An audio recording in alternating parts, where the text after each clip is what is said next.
దేశం అంతరించిపోవాలంటే యుద్ధం రావాలా లేక సునామీల ముంచెత్తాలా? అవసరం లేదు. కేవలం పిల్లలు పుట్టడం ఆగిపోతే చాలు ఆ దేశం చరిత్రలో కలిసిపోతోంది. నమ్మసఖ్యంగా లేదు కదూ. కానీ ఇప్పుడు దక్షిణ కొరియాలో జరుగుతోంది ఇదే. అక్కడ పిల్లల ఏడుపు వినిపించడం లేదు, బడుల్లో గంట మోగడం లేదు, ప్లే గ్రౌండ్లు నిర్మానుష్యంగా మారుతున్నాయి.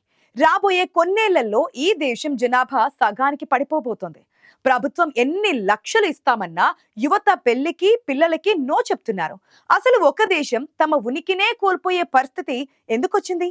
అదేంటో ఒకసారి చూద్దామా?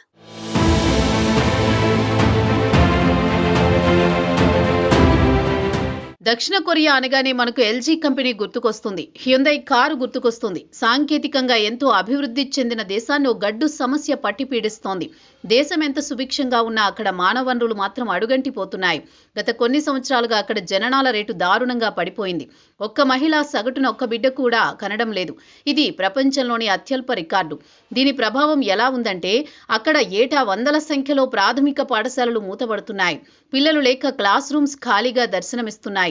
ఒకప్పుడు విద్యార్థులతో కిటకిటలాడిన విశ్వవిద్యాలయాలు ఇప్పుడు విద్యార్థుల కోసం వెతుక్కునే పరిస్థితి వచ్చింది. పిల్లల ఆసుపత్రులు, బొమ్మల షాపులు ఎక్కడికక్కడ మూతపడుతున్నాయి. దేశ భవిష్యత్తు అని చెప్పుకునే చిన్నారులే లేకపోతే ఇక దేశానికి భవిష్యత్ ఎక్కడిది అనే ఆందోళన ఇప్పుడు కొరియాను పట్టి పీడిస్తోంది.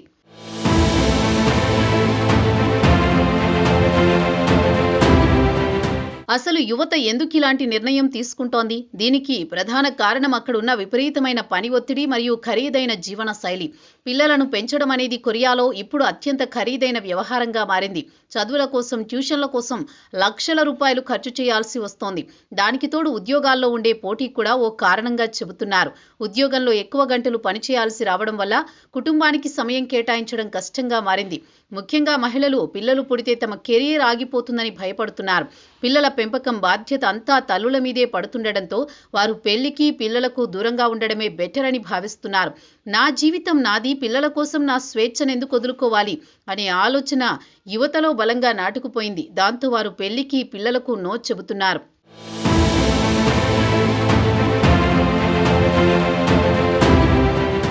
చూస్తూ ఉండగానే పరిస్థితి చేయి దాటిపోతుండటంతో ప్రభుత్వం తీరికగా మేల్కొంది. జంటలను ప్రోత్సహించడానికి భారీ నజరానాలు ప్రకటించింది. పిల్లలు పుడితే నెల నెలా వేల కొద్దీ డబ్బులు, ఉచిత చదువు, పన్ను మినహాయింపులు ఇలా ఎన్నో వరాలు కురిపిస్తోంది. కానీ ఇప్పటికే ఓ నిర్ణయం తీసుకున్న యువత మాత్రం దీనికి లొంగడం లేదు. డబ్బులిస్తే పిల్లలను కంటారా? మా సమస్యలు డబ్బుతో తీరేవి కావు అని వారు తెగేసి చెబుతున్నారు.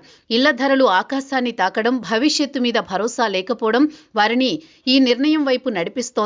కేవలం కొన్నేళ్లలోనే పరిస్థితి జాతీయ అత్యవసర స్థాయికి చేరింది. ఇలాగే కొనసాగితే మరికొన్ని శతాబ్దాల్లో కొరియా జాతి అన్నదే లేకుండా కనుమరుగయ్యే ప్రమాదం ఉందని జనాభా నిపుణులు హెచ్చరిస్తున్నారు. ఈ పరిస్థితిని చూస్తే ఒక దేశం కళ్ల ముందే వృద్ధాప్యంలోకి జారుకుంటున్నట్లు కనిపిస్తోందని అంటున్నారు విశ్లేషకులు.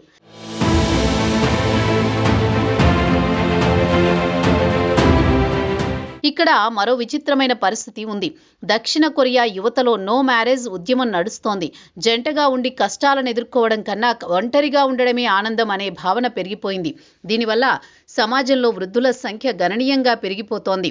వారిని చూసుకునే యువతరం తగ్గిపోతోంది. ఇది దేశ ఆర్థిక వ్యవస్థను కుదేలు చేస్తోంది. పనిచేసే చేతులు లేక పరిశ్రమలు విదేశీ కార్మికులపై ఆధారపడాల్సి వస్తోంది. సైన్యంలో చేరే యువకులు కూడా తగ్గిపోతుండటంతో దేశ రక్షణ కూడా ప్రశ్నార్థకంగా మారుతోంది. ప్రభుత్వం ఎన్ని చర్యలు చేపట్టినా సామాజిక దృక్పథంలో మాత్రం ఎలాంటి మార్పు రావడం లేదు. ఇక ఒక రకంగా సామాజిక ఆత్మహత్య కింద లెక్క అని సామాజికవేత్తలు ఆవేదన వ్యక్తం చేస్తున్నారు. దేశంలో కావలసినంత సంపద ఉంది, టెక్నాలజీ ఉంది, కానీ అనుభవించడానికి వారసులు లేని దీనస్థితిలో దక్షిణ కొరియా కొట్టుమిట్టాడుతోంది.